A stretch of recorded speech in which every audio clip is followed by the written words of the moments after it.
Welcome to PX Multifamily, Multifamily's only audio-video people experience podcast.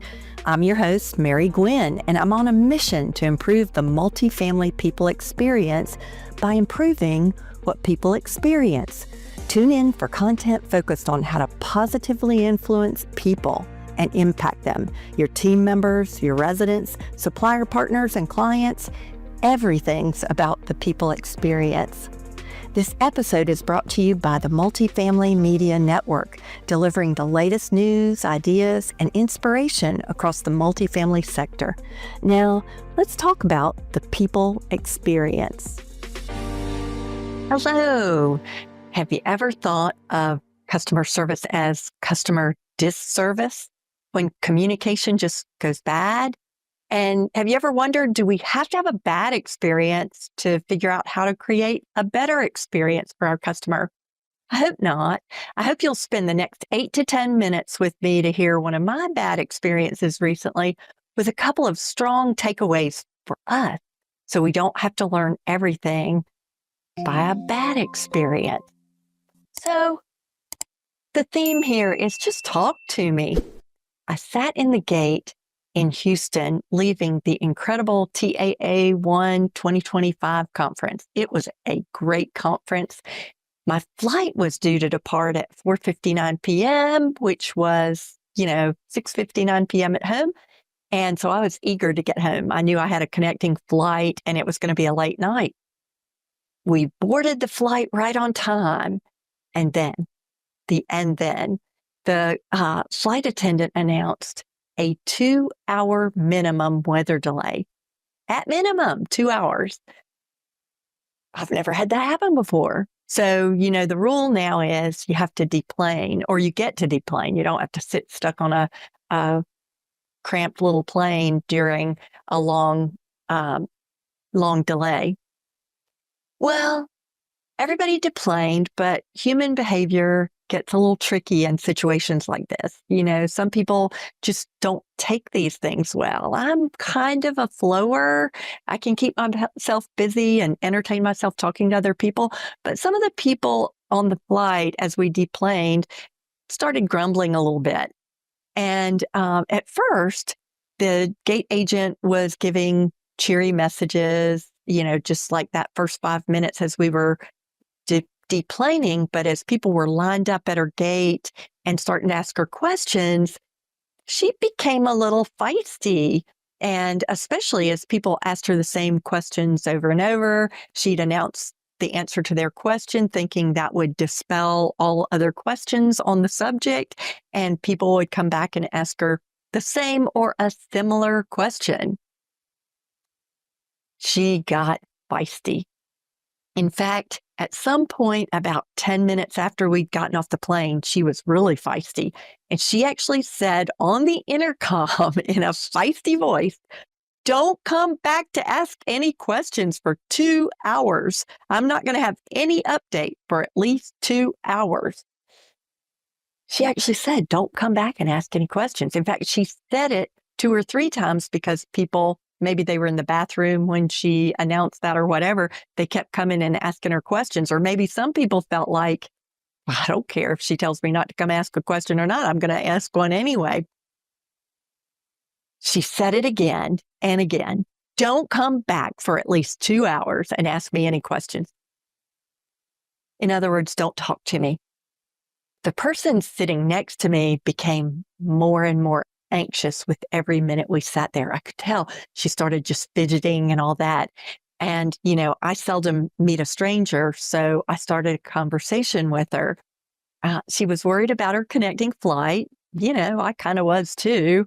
Would it wait, or would it also be canceled? It's a weather delay. Would they reschedule me? Should I get a hotel tonight and book a flight for in the morning to connect? What should I do? She had just all sorts of questions and concerns.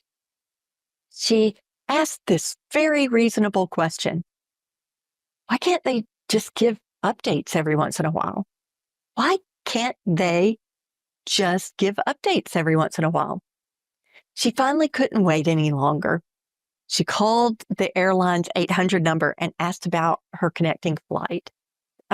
and they could give her absolutely no information.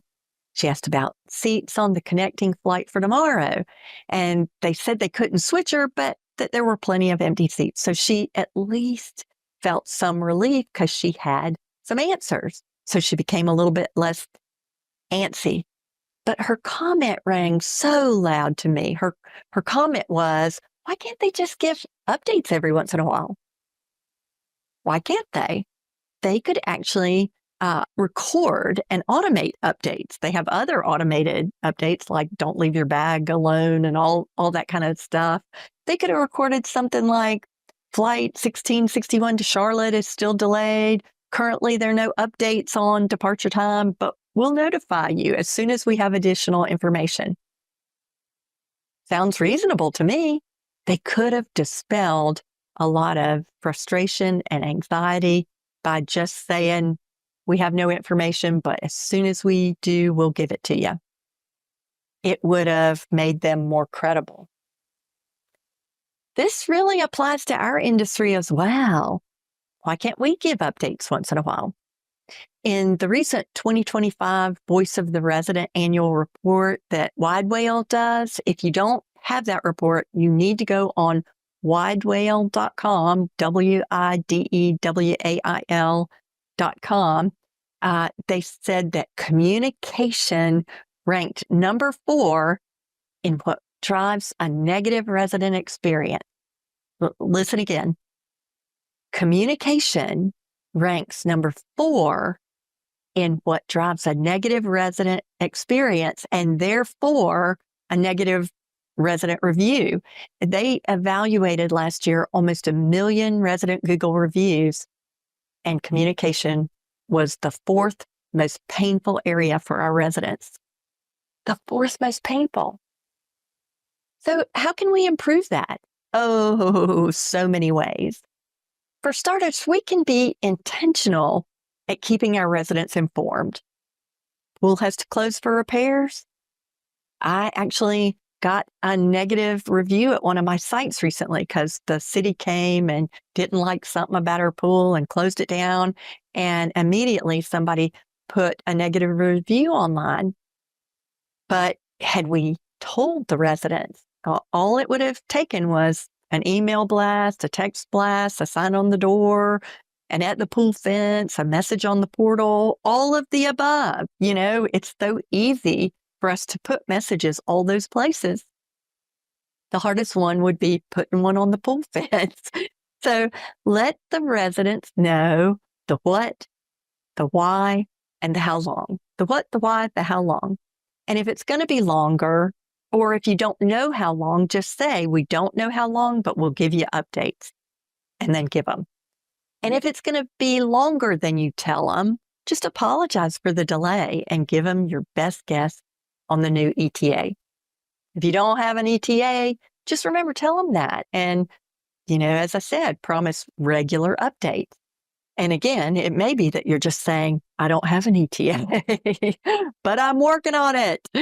Residents want communication. And the beauty part of keeping them informed is that fewer of them will call you. Fewer of them will fuss if you're proactive about letting them know. Like fewer, and they sure will be less likely to give you a negative review.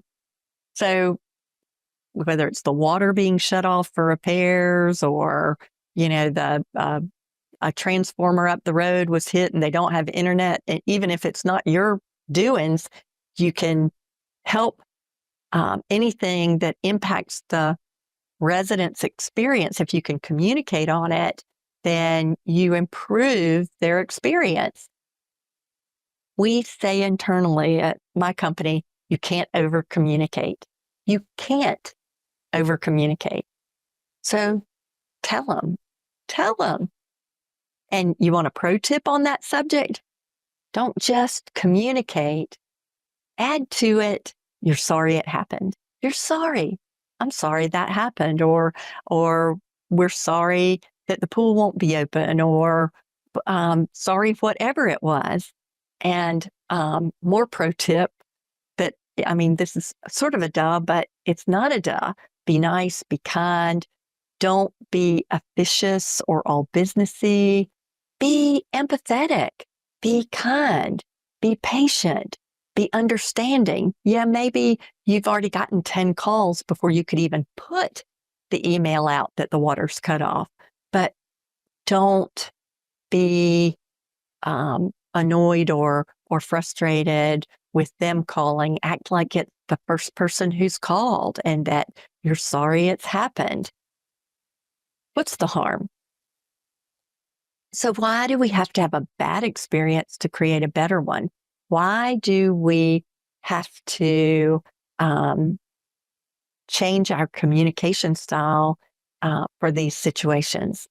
We really don't. We just have to, you can learn from my bad experience and create a better one for your property, your customer, by just communicating, by just telling them, and then taking it a step further. Don't just tell them, show some empathy and regret that it happened.